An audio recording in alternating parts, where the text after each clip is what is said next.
Assalamualaikum warahmatullahi wabarakatuh. Pada kesempatan kali ini, saya akan coba sharing tentang panduan pengisian jabatan akademik usulan ya melalui Sijali. Nah, pertama-tama pastikan Bapak Ibu dosen sudah melihat email. Nah, di email tersebut sudah ada username dan password.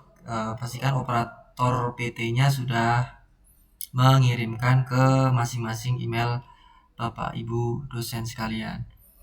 Kemudian kita masuk ke Sijali LT3 dengan memasukkan username dan passwordnya. Kemudian kita klik masuk. Nah, setelah klik masuk, ini tampilan awalnya seperti ini ya. Jadi nanti Bapak Ibu dosen itu pilih menu usulan JAD, lalu klik draft. Klik tambah data yang ada di pojok kanan atas. Nah, setelah klik sini pastinya akan tampil seperti ini. Kita klik daftar warna hijau ini ya, biru. Terus kemudian akan tampil seperti ini syarat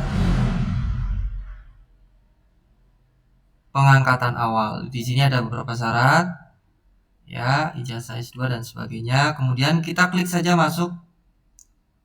Klik masuk, maka tampilan awalnya akan seperti ini. Nah, data dosen ini akan muncul di sistem. Yang ini merupakan data pribadi dari PP Dikti. Nah, dosen hanya mengisi data tambahan saja apabila dosen PNS DPK dan mengisi jenis usulan jabatan akademik, lalu tinggal klik submit. Nah, di sini misalkan saya ingin mengusulkan adalah untuk saya itu jabatannya adalah asisten ahli 150. Berarti saya akan klik di sini untuk pilih ke jabatan asisten ahli. Pastikan Bapak Ibu dosen sekalian itu mengisi di gelar depan nomor ini nggak boleh kosong. Kalau nggak ada berarti strip aja. Nah, setelah semuanya sudah terisi, klik submit. Maka tampilan awalnya akan seperti ini. Nah, ini berarti sudah masuk ke draft usulan. Nah, untuk menambahkan data-data lainnya ya, maka Bapak Ibu dosen sekalian klik tanda yang seperti kaca pembesar. Nah, tampilan detail usulan jabatan akademik ini ada beberapa menu ya di sini ya, ada data dasar, mata kuliah sampai ke bidang A, B, C, D sampai nanti ke resume.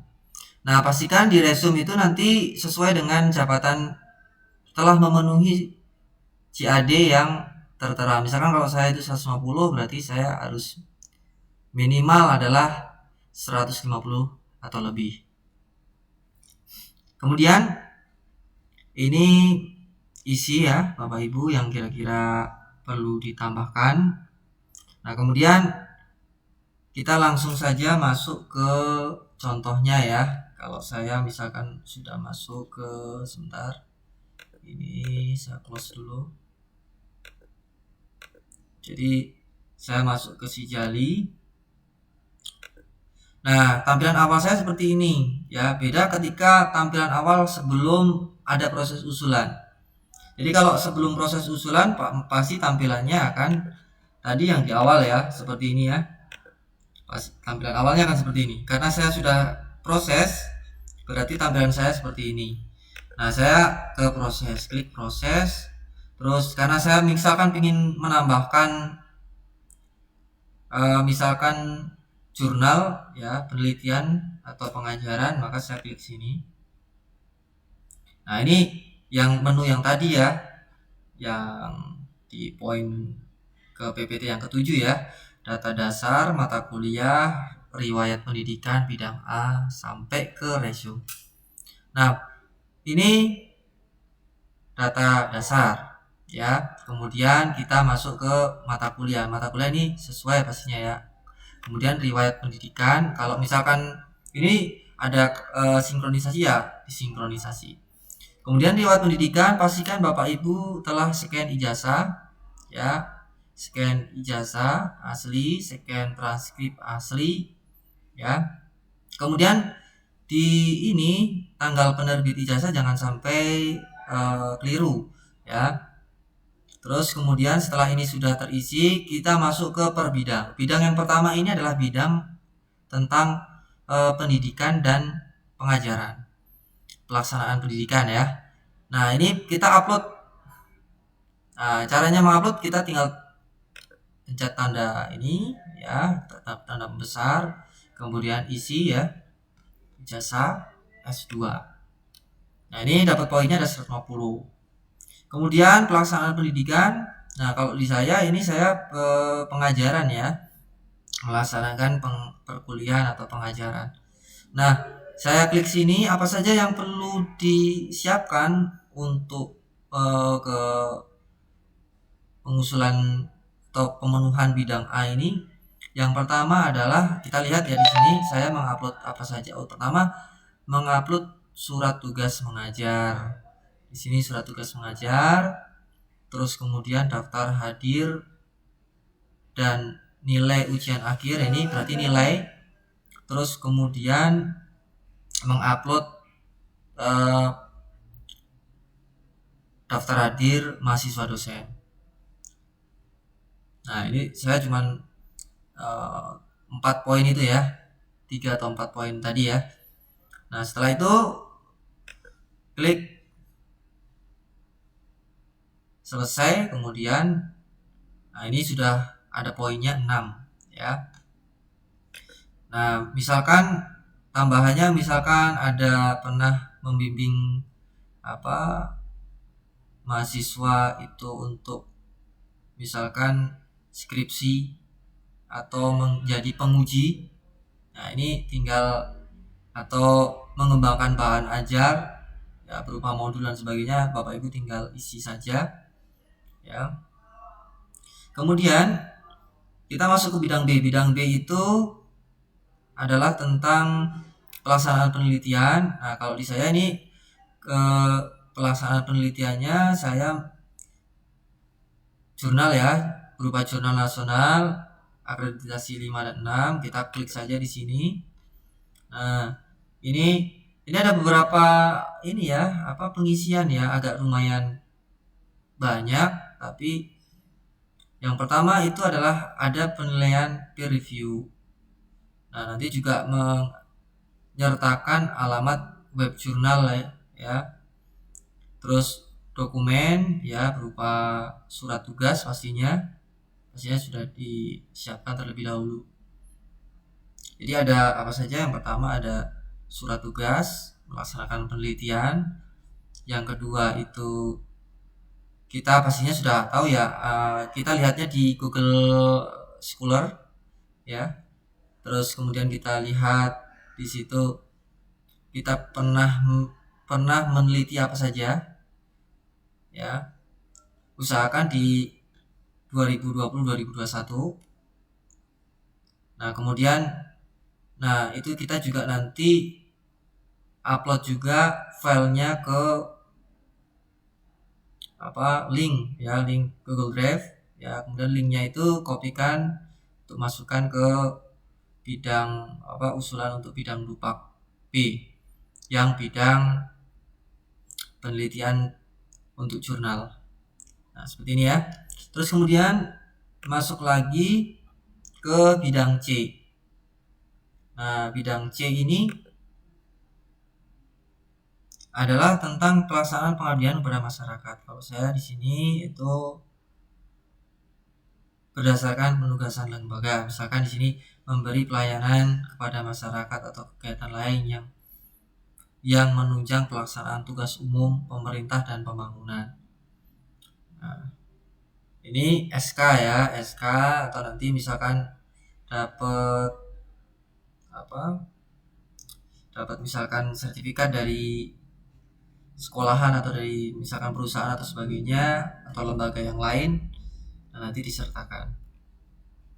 Oke, terus di bidang D itu adalah tentang kegiatan penunjang dosen. Nah, ini kalau saya seminar, ya, seminar itu saya masukkan di poin, nah ini ya, sebagai anggota di lingkungan perguruan tinggi, sebagai anggota berperan serta aktif dalam pertemuan ilmiah. Ini saya ngupload ada SK-nya pastinya, SK, surat tugas, terus disertakan juga, bagus itu sertifikatnya.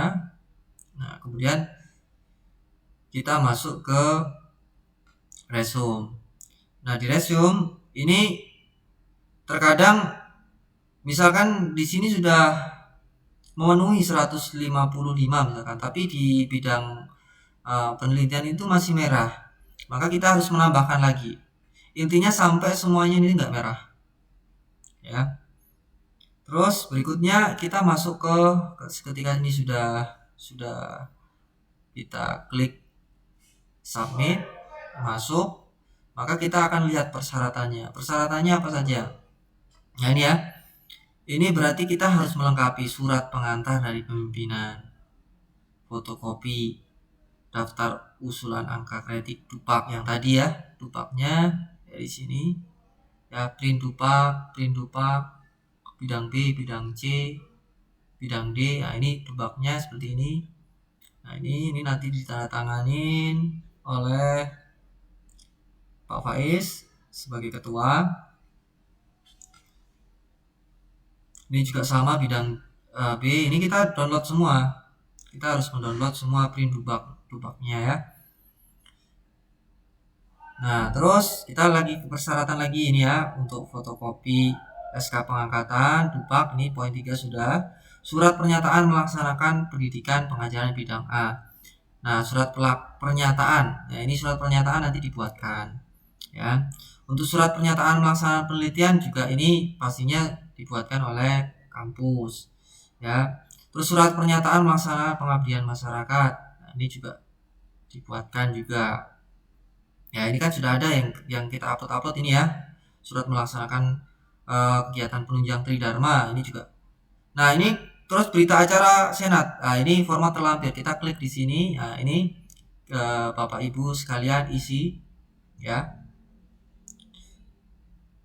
Sesuai dengan titik-titik di sini ya. Oke. Nanti kalau kurang jelas nanti bisa bertanya lagi. Terus surat pernyataan keabsahan karya ilmiah yang ditandatanganin oleh dosen, format terlampir. Nah, ini juga sudah, ini saya kayaknya sudah buat. Nanti Bapak Ibu tinggal kita koordinasikan aja. Nah, ini karya ilmiahnya ini judul karya ilmiah yang pernah Bapak Ibu yang ada di Google Scholar. Misalkan kalau saya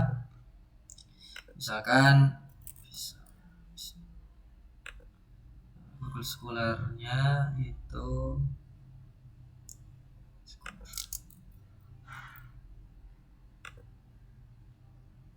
nah ini seperti ini.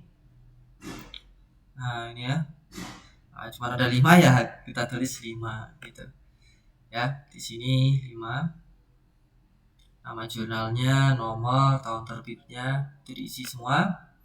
Kemudian poin ke-10, lembar pernyataan pengesahan validasi karya ilmiah. Nah ini lembar pernyataan ya, ini nanti juga ditandatanganin oleh pimpinan PTS tuh. Terus kemudian fotokopi surat izin studi lanjut. Nah ini kalau bagi dosen ini kita enggak ya. SK pengaktifan kembali ini kita juga tidak. Fotokopi SK dosen CPNS, SK CPNS, SK golongan terakhir bagi dosen DPK, bagi dosen DPK. Berarti ini 13 dan 14 saya bukan ya.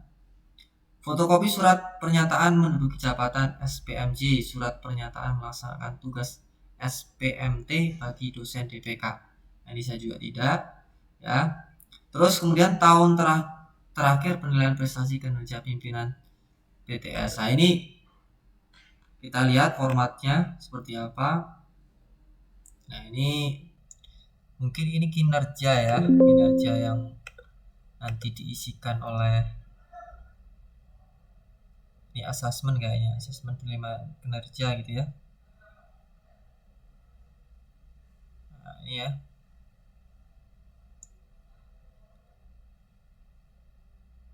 Ini kalau ini ya, kalau nggak salah kalau ini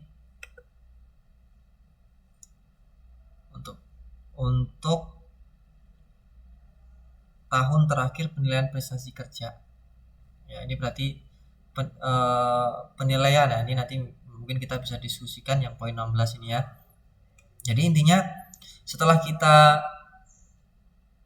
mengisi ini, tugas dosen ngapain? Mengumpulkan semua per bidang dari 1 sampai 16. Setelah sudah mengisi dan sudah memenuhi, terus nanti kemudian operator akan mengisikan ke operator yang ada di Stemic MJ-nya ya, pasti pakai akun operator ya.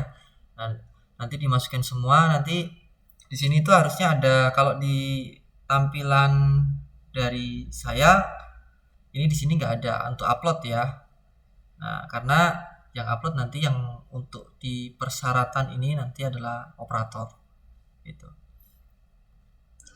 Nah, mungkin dari saya cukup sekian. Nah, untuk prosesnya seperti apa, kalau saya lihat itu beberapa di artikel atau di YouTube itu prosesnya ya tergantung dari mengantrinya ya, antri banyak atau tidaknya. Intinya ya bisa ada yang cuma 1 bulan, ada yang 1 tahun. Ya mudah-mudahan berjalan cepat gitu. Mungkin dari saya kurang lebihnya mohon maaf. Ini hanya sharing saja. Dari saya cukup sekian. Terima kasih. Assalamualaikum warahmatullahi wabarakatuh.